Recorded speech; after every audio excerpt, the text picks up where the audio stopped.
Graça e paz, amados irmãos. É uma alegria novamente poder compartilhar com os irmãos a palavra. Está trazendo aí uma palavra de Deus ao coração dos irmãos, também ao meu coração. Neste momento, quando estamos ainda levando a mensagem à casa dos irmãos através das mídias, através das redes sociais.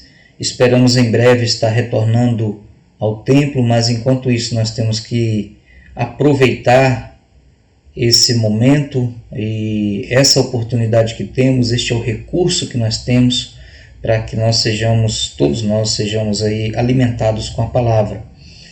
E hoje eu gostaria de falar sobre o crescimento do cristão que é movido pela graça de Deus. Nosso texto se encontra no livro de Tito, no capítulo 2, no versículo 11 ao 14. Eu quero compartilhar com você esse texto, estar aí lendo alguns outros textos, fazendo referências também a outros textos na Palavra de Deus, para a gente entender melhor o propósito de Deus para a nossa vida. Capítulo 2 de Tito, no versículo 11, diz assim: Porquanto a graça de Deus se manifestou salvadora a todos os homens, educando-nos para que, renegadas a impiedade e as paixões mundanas, vivamos no presente século sensata, justa e piedosamente, aguardando a bendita esperança e a manifestação da glória do nosso grande Deus e Salvador Jesus Cristo, o qual a si mesmo se deu por nós, a fim de remir-nos de toda iniquidade e purificar para si um povo exclusivamente seu, zeloso de boas obras. Bem, Tito, a quem Paulo direcionou a carta, ele era gentil de nascimento, ele se converteu no ministério de Paulo. A gente vê aqui no capítulo 1 de Tito, no versículo 4, ele diz assim: A Tito, o verdadeiro filho segundo a fé comum, graça e paz da parte de Deus e de nosso Senhor Jesus Cristo. Então Paulo está fazendo uma referência aí de que Tito era filho dele na fé. E Tito acompanhou Paulo nas suas viagens missionárias, no concílio lá de Atos, no capítulo 15. Quando a gente lê o livro de Atos, a gente vai ver ali Paulo fazendo a referência. Ele foi aquela pessoa que levava as cartas de Paulo às igrejas, principalmente a igreja de Corinto. Segundo historiadores, Tito foi quem levou uma terceira carta a Corinto, que nós não temos essa carta, que é uma carta dura, uma carta pesada, segundo algumas referências, e esteve junto com Paulo na terceira viagem missionária. Então nós temos muitas referências aí de Tito, e Paulo deixa na cidade de Creta, né? Quando Paulo escreve essa carta a Tito, ele era a pessoa responsável pela igreja cristã em Creta, né, para colocar em ordem algumas circunstâncias e instruir o povo na questão da adoração a Deus e apresentar ali, firmar a fé daqueles irmãos. Bem, com relação à cidade de Creta, onde Tito pastoreava, estava à frente de uma igreja, estava ali na direção daquela igreja, a gente encontra algumas circunstâncias que levou Tito a ser mais enérgico na sua mensagem. Paulo também cobrar de Tito uma posição mais enérgica, uma posição mais dura com relação à igreja. A igreja estava vivendo um momento de um certo afrouxamento, afrouxidão, poderíamos dizer assim, na fé e nas suas características de cristãos, né? Poderíamos dizer assim, na sua forma de viver, né? Com relação ao cristianismo. Segundo a mitologia grega, e Creta, por ser um lugar onde o povo era gentil e a igreja foi estabelecida naquele lugar, a mitologia grega diz que Paulo enfrentou problemas sérios ali. Por quê? Porque segundo a mitologia grega, havia naquele lugar um homem, existiu naquela cidade um homem cretense, nascido na cidade de Creta e que morreu na cidade de Creta, um homem chamado Zeus, um deus a quem eles adoravam. Ele diz que, segundo a história de Creta, ele era um homem simples, ele era humano, ele era uma pessoa muito boa, ele era uma pessoa que ajudava as outras, e por causa disso aquele homem alcançou a divindade, por causa da bondade que ele tinha, que era de extrema bondade, como nenhum outro homem havia existido na cidade de Creta com tanta bondade. Ele então alcançou ali a divindade e o povo passou a adorá-lo. O povo passou a olhar para Zeus e adorá-lo. Isso é muito normal acontecer dentro de uma comunidade, isso é muito normal acontecer dentro da sociedade, isso é muito normal acontecer dentro da igreja, na religião. Aquele povo, por aquele homem ser bom, eles começaram a acreditar a Zeus características de Deus, pelo fato dele ter sido bom, pelo fato dele ter sido um benfeitor humano, pelo fato dele ter ajudado as pessoas. Então ele chegou na condição de Deus para aquela cidade, E isso contraria a mensagem das boas novas. Isso contraria a mensagem da cruz. Isso contraria a salvação que vem através de Jesus Cristo pela graça. Por quê? Porque uma vez que eu direciono a minha adoração, uma vez que eu direciono o meu respeito a uma pessoa, colocando ela num status de poder, aonde ela pode interceder por mim, aonde eu a vejo como uma pessoa superior ao ponto de ser maior do que qualquer ser humano e não a ver como pecador e não a ver como merecedor da graça de Deus, isso coloca nelas um status de Deus. Isso é normal acontecer ainda hoje. Pessoas aí sendo colocadas num patamar muito alto de santidade e muitos o adoram, muitos o veneram e começa a ter práticas de adoração a essas pessoas. Na cidade de Creta havia isso, estava tendo essa situação. E Paulo então pega Tito, que era uma pessoa mais enérgica, era uma pessoa mais dura, e chama Tito e fala assim: você vai ficar nesta igreja para que você coloque em ordem ali algumas situações que eles estão vivendo como igreja. E a gente percebe, quando está lendo na carta que Paulo escreve a Tito, ele, no capítulo 2, ele fala do relacionamento na igreja. Ele então faz uma abordagem daquele relacionamento na igreja. Ele diz assim: mas quanto a você, falando a Tito, que suas palavras reflitam o ensino verdadeiro a respeito de Deus. Os homens mais velhos devem exercitar autocontrole a fim de que sejam dignos de respeito e vivam com sabedoria. Devem ter uma fé sólida e ser cheios do amor e da paciência. O apóstolo Paulo, quando ele escreve a Tito, seu filho na fé, ele dá essas orientações. Ele dá orientações aos ministros da igreja para que o funcionamento da igreja não pudesse ter desvirtuamento quanto à adoração, quanto em quem eles deveriam ter depositado a sua fé e também com relação ao funcionamento em si da igreja. Nessa parte que nós lemos, Paulo apresenta a graça de Deus manifesta em Jesus Cristo. Um texto diz que a graça de Deus foi manifestada. Outra tradução diz que a graça de Deus foi revelada a todos para trazer salvação. A ideia de ser revelado, a palavra manifestar ou a palavra revelar, dá uma ideia de aparecimento repentino.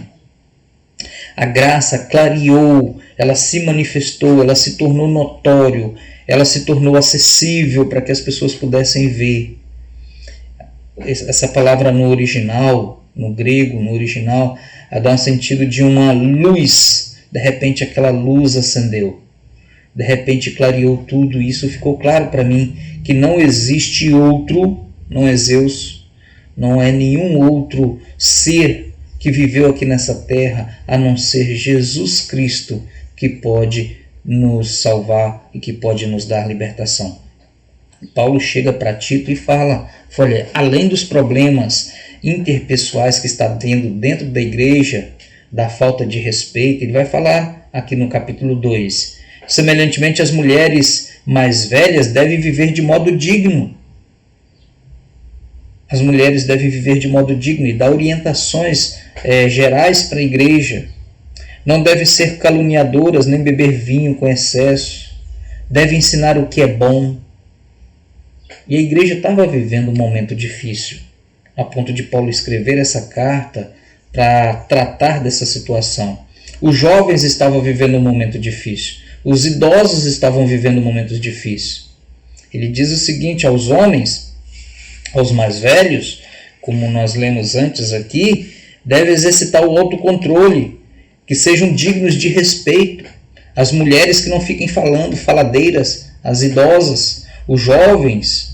Ele diz o seguinte, deve ensinar o que é bom, deve instruir as mulheres mais jovens a amar o marido e os filhos, a viver com sabedoria, com pureza, trabalhar, fazer o que é bom, ser submisso ao marido, não envergonhar a palavra de Deus. Não envergonhar a palavra de Deus.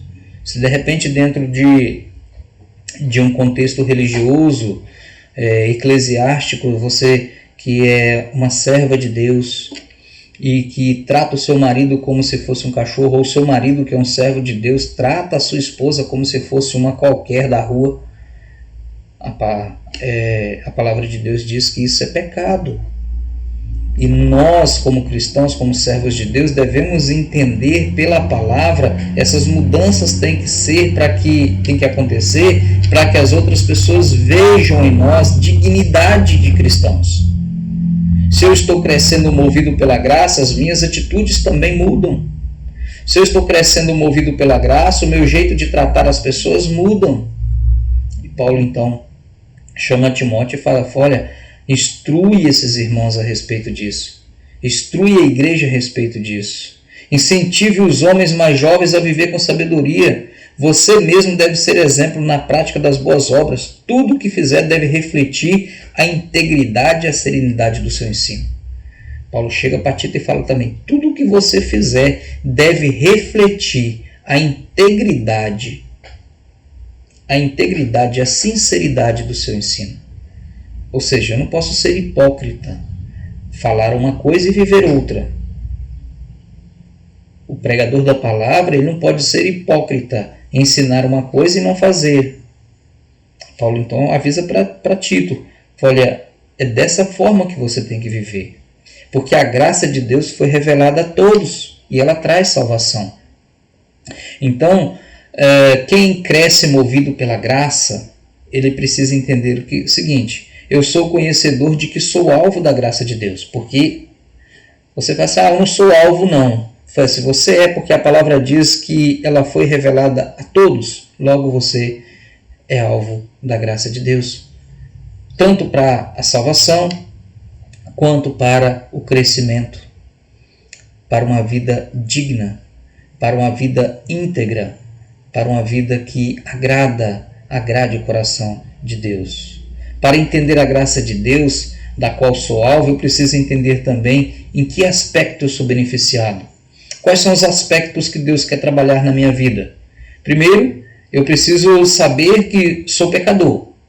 Então, no momento que eu entendo que eu sou pecador, eu quero que Deus trabalhe nessas questões de pecados, e eu vou então clamar, pedir perdão e fazer a vontade de Deus na minha vida. As coisas do mundo não podem me influenciar. As coisas do mundo não podem ter poder sobre a minha vida. Elas não podem. Então, primeira coisa, se eu sou conhecedor dessa graça, ela tem benefício sobre a minha vida. E eu tenho que saber disso. Eu tenho que entender isso. Segundo lugar, é reconhecer que não sou merecedor de nada. Eu não sou merecedor, é pela tua graça, Senhor, que graça e favor imerecido, que teu amor me alcançou, e não por méritos meus, pois pela graça de Deus foi revelada a todos e ela traz salvação. Nós somos instruídos a abandonar o estilo de vida ímpio e os prazeres pecaminosos. Tem gente que diz que é crente, e não quer abandonar a sua vida íntegra, sua vida de pecado, a sua vida de pecado. Não quer viver uma vida íntegra diante de Deus.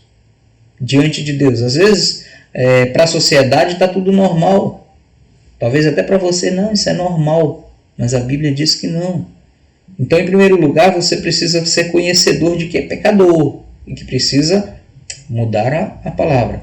Em segundo lugar, você precisa reconhecer que não é merecedor da graça, mas Deus te dá a graça. E em terceiro lugar, você precisa receber. No versículo 13, diz aqui: enquanto aguardamos esperançosamente o dia que será revelada a glória do nosso Senhor Jesus Cristo. Você precisa negar todos os desejos, esses prazeres mundanos, e viver de forma piedosa, como foi ensinado aqui, que as pessoas devem viver de forma piedosa, aguardando a segunda vinda de Jesus. Interessante que ele fala, da mesma forma como ele fala que a graça foi revelada a todos para trazer salvação, diz também que um dia Cristo será revelado a todos quando ele vier em glória.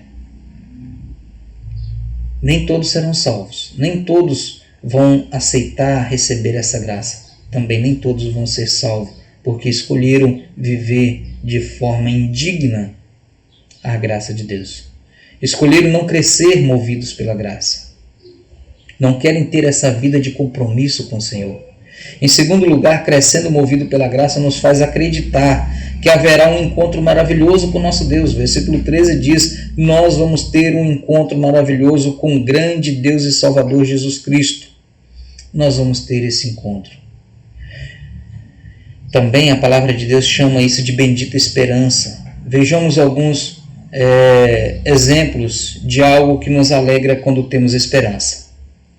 Esperança nos dias melhores na educação. Quando nós vivemos aqui nessa sociedade que nós estamos, nós esperamos dias melhores na educação. Nós esperamos melhora na saúde. Nós esperamos melhora nas finanças. Nós esperamos um país melhor. Nós sonhamos com isso. Nós desejamos isso. E a palavra de Deus diz que na vida espiritual nós teremos uma bendita esperança. Estamos vendo a manifestação da glória de Deus. No versículo 13 diz aqui: enquanto aguardamos esperançosamente o dia que será revelada a glória do grande Deus e Salvador Jesus Cristo. Nós aguardamos isso. Então quem cresce movido pela graça, ele tem essa esperança, ele tem esse desejo de ver esse dia. E ele não vai depositar a sua fé e a sua esperança em nenhum outro ser que já viveu sobre essa terra, que tem até tido comportamentos bons como Zeus, um homem piedoso que ajudava as pessoas, mas não dava isso direito das pessoas o reconhecer e o adorar como Deus. Assim como muitas pessoas têm se levantado hoje e muitos o adoram, muitos os veneram, mas eles não têm essa autoridade dada por Deus. Os homens intitulam assim, mas isso não agrada a Deus. Quanto mais temos esperança, quanto mais eu tenho a esperança e vivo dignamente na presença do Senhor, mais eu cresço, movido por essa graça. Mais eu tenho a alegria da salvação que vem de Deus. Em terceiro lugar, primeiro nós vimos aí que nós precisamos reconhecer que somos pecadores. Segundo, reconhecer que essa graça foi dada para nós. Em terceiro, nós precisamos crescer movidos pela graça. E ela nos faz aceitar que não sou merecedor. Eu não sou merecedor da graça de Deus, mas eu quero a graça de Deus na minha vida. Pois a graça de Deus ela se revelou a todos e ela traz salvação. E é isso que eu quero para a minha vida. Eu tenho certeza que é isso que você quer para a sua vida. A salvação. Eu não sou merecedor, mas eu quero. Eu quero me abandonar todo tipo de iniquidade, me libertar de todo tipo de escravidão que existe na minha vida, que sejam os pecados ocultos aí que eu cometo, escondido. Eu quero me libertar disso porque eu quero crescer movido pela graça. Eu estou disposto a tomar uma decisão de mudar de vida para viver para a glória de Deus, porque Cristo me libertou. Está dizendo aqui no versículo 14, Ele entregou a sua vida para nos libertar de todo o pecado. Ele não entregou sua vida simplesmente porque Ele quis entregar e porque Ele queria ser um herói, não. Ele entregou sua vida porque eu sou um pecador, porque você é um pecador. E Ele queria te libertar. E Ele quer te libertar porque a graça dEle se revelou a todos os homens. Ele quer te libertar dessa vida de vício. Ele quer te libertar dessa vida de prostituição. Ele quer te libertar da vida de mentira. Ele quer te libertar de tudo aquilo que te impede de ter uma vida de comunhão com Ele. Deus não fez o que fez, morrendo na cruz, para que a nossa vida cristã fosse vivida de qualquer modo. Olha só, Ele fez isso para nos libertar de todo o pecado, para nos purificar e nos fazer o seu povo inteiramente dedicado a boas obras. Por isso que ele, antes dele falar isso para Tito, ele diz o seguinte: diga aos homens, Tito, diga aos homens que respeitam e vivam com sabedoria. Diga às mulheres mais velhas que não sejam caluniadoras, nem beba vinho em excesso, devem ensinar o que é bom. Diga às mulheres mais novas, às jovens, para amar os seus maridos e amar os seus filhos, a viver com sabedoria, pureza, trabalhar no lar, fazer o bem, ser submissa, não envergonhar a palavra de Deus. Da mesma forma, incentive os homens mais jovens a viver com sabedoria, aos jovens a ter uma vida de retidão diante de Deus. Isso que a palavra de Deus nos chama. Foi para isso que Ele nos salvou. Por isso que Ele está dizendo aqui, te libertar e te purificar, de fazer de nós, de mim, de você, um povo seu. Foi por isso. Ele não fez o que fez, Deus não fez o que fez para a nossa vida fosse vivida de qualquer modo. Ah, eu sou jovem, quero aproveitar a vida. Aproveite sua vida sem envergonhar a palavra de Deus, o corpo de Cristo, sem envergonhar a igreja do Senhor. Deus não nos chama para a inércia, ficar parado aí, sentado na sua casa, sem fazer nada, sem evangelizar, sem falar de Cristo, sem orar, sem ler a Bíblia. Você não foi chamado para isso. Se você não tem nenhum tipo de interesse pela obra de Deus, se você não tem nenhum tipo de interesse pelas coisas de Deus, você ainda precisa que o Evangelho seja revelado ao seu coração, porque ainda você não foi transformado pelo poder de Deus. A Bíblia diz dessa forma, porque aquele que é impactado pela palavra, ele tem prazer e ele compartilha a palavra. Agora, se não existe no seu coração, talvez você diga assim, eu sou temor a Deus, temente a Deus, eu reconheço Deus, eu gosto de Deus, eu faço até minhas orações, mas se você não tem a alegria de falar de Cristo para outras pessoas, se você não sente o prazer de fazer isso, considere que você precisa ter um verdadeiro encontro, que esta graça precisa ser revelada ao seu coração. Deus não nos chamou para a inércia, Deus não nos chamou para ficar parado. Deus não nos salvou para uma vida cristã de mentira. Deus não nos salvou para uma vida cristã de mentira.